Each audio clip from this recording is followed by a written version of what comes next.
Congressman Paul, let me follow up with you for just 30 seconds. Is it worth going to war to prevent a nuclear weapon in Iran? No, it isn't worthwhile. And the only way you would do that is you would have to go to the Congress. We as Commander-in-Chief aren't making the decision to go to war. You know, the old-fashioned way, the Constitution, you go to the Congress and find out if our national security is threatened. And I'm afraid what's going on right now, it's similar to the war propaganda that went on against Iraq. And, you know, they didn't have weapons of mass destruction, and it was orchestrated, and it was, to me, a tragedy of what's happened these last 10 years, the death and destruction, $4 trillion in debt. So no, it's not worthwhile going to war. If you do, you get a declaration of war, and you fight it, and you win it, and get it over with. Thank you, Congressman.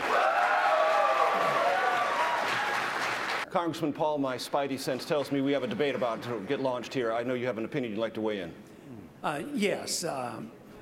Torture is illegal, and by our laws, it's illegal by international laws. How do you define torture, sir?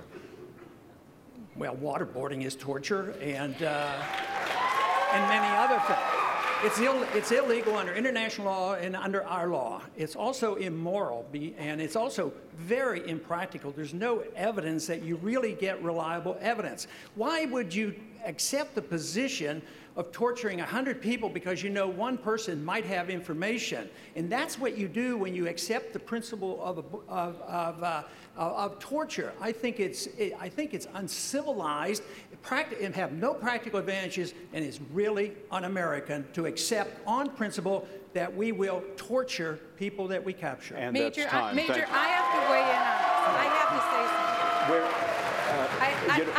something. Let's Congressman Paul, covert operations in Syria, a green light for you? I think it would be a mistake. I think the Syrians ought to deal with their country. I think But what about the 3,500 dead?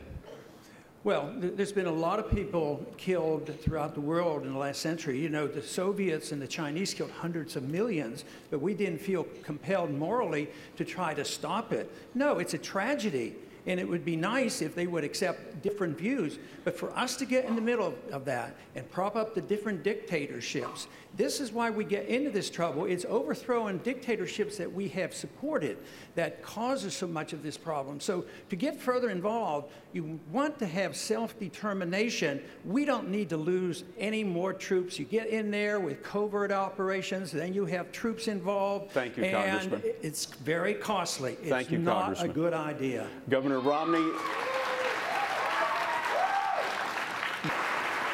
Congressman Paul, 1 minute to you, sir. I think that this is a mess. It's a mess because we have a bad foreign policy. We're pretending we're at war. We haven't declared the war, but we're at war against a tactic, and therefore there's no limits to it. So we create these monstrosities, and we do things outside the law. We come up with assassinations, allowing the president to decide who's going to be assassinated, and lo and behold, 3 Americans now have been on the list. They've been assassinated, but they don't talk about the second one because the second one happened to be a 16-year-old son of Alaki. So what are we doing here to accept this idea that our president is in this lawlessness to pursue, and that we someday will be subject to those same courts? So no, you don't. You want to live within the law and obey the law, because otherwise it's going to be very bad for all of us. And this whole idea that now we can be assassinated by somebody that we don't even like to run our medical care, and giving this power to the president to be the prosecutor, the executor, the judge, and the jury, we better look at that carefully before you automatically endorse something like that. Congressman, thank you very much.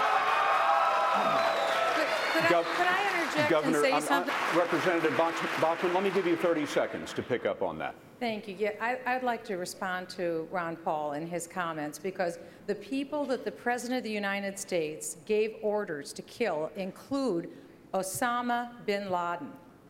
Now, I think all of us can agree this was a good idea for the President of the United States to make this decision. Ron Paul doesn't think so. But this was a very good idea for the president. After all, Osama bin Laden had no problem ordering the destruction of the Twin Towers or of the Pentagon. That resulted in over 3,000 lives. As well, Alaki, who we also killed, he has been the chief recruiter of terrorists, including Major Hassan at Fort Hood, including the underwear bomber over Detroit, and including the Times Square bomber. These were very good decisions that were made to take them Congressman, out. thank you. I know, Ron Paul, Yes. you want to jump in, please.